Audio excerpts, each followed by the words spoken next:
ফেব্রুয়ারি মাসে দেশের ভূমিকম্প পরিস্থিতি অত্যন্ত উদ্বেগজনক। চলতি মাসের প্রথম ২৬ দিনে দেশে ভূমিকম্প অনুভূত হয়েছে ৮ বার, যার মধ্যে সবশেষ সংযোজন ২৫ ফেব্রুয়ারি রাত ১০টা ৫১ মিনিটে ৪.১ মাত্রার ভূমিকম্প।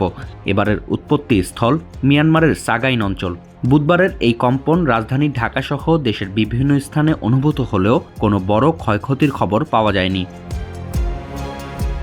বিশেষজ্ঞরা বলছেন, বাংলাদেশের আশপাশের অঞ্চলে ছোট ও মাঝারি মাত্রার ভূমিকম্পের সংখ্যা বৃদ্ধি পাওয়া বড় ধরনের ভূমিকম্পের পূর্ব লক্ষণ হতে পারে। ফেব্রুয়ারির শুরু থেকেই দেশের বিভিন্ন অঞ্চলে ভূমিকম্পের তালিকা প্রতিনিয়তই বাড়ছে। ১ ফেব্রুয়ারি সিলেটের পূর্বাঞ্চলে ৩ মাত্রার ভূমিকম্পে শুরু। এরপর ৩ ফেব্রুয়ারি মিয়ানমারে ৫.৯ এবং ৫.২ মাত্রার দুটি ভূমিকম্প আঘাত হানে। একই দিন সাতক্ষীরার কলারোয়া উপজেলায় ৪.১ মাত্রার ভূমিকম্প হয়। সিলেটের গোয়াইনঘাটে ৯ ও ১০ ফেব্রুয়ারি ৩.৩ এবং ৪ মাত্রার কম্পন ঘটে। ১৯ ফেব্রুয়ারি সুনামগঞ্জের ছাতক উপজেলায় ৪.১ মাত্রার ভূমিকম্প অনুভূত হয়। এই ধারাবাহিকতা প্রমাণ করে যে ছোট মাত্রার ভূমিকম্পের সঙ্গে বড় ধরনের ভূমিকম্পের সম্ভাবনা যুক্ত। যে কোনো সময় বাংলাদেশে আরও বড় ও শক্তিশালী ভূমিকম্প হতে পারে, তাই এখন থেকেই সতর্কতামূলক ব্যবস্থা নেওয়া জরুরি।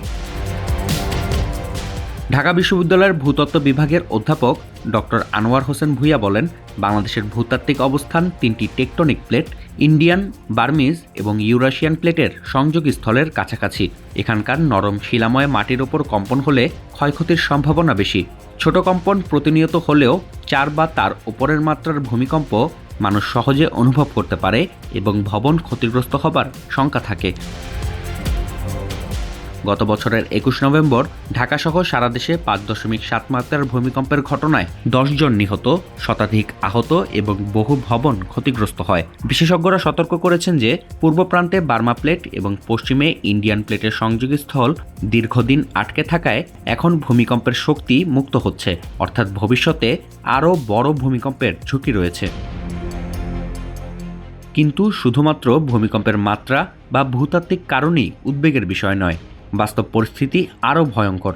পুরান ঢাকার শতবর্ষী স্থাপত্য ও সরু গলিপথ একদিকে যেমন ঐতিহ্য বহন করছে, তেমনি ভূমিকম্পের মতো বড় দুর্যোগ সেখানে বসবাসের ঝুঁকিও তৈরি করছে। তাই ভূমিকম্পের মাত্রা বাড়লে অল্প সময়েই ঘটতে পারে বড় ধরনের বিপর্যয়।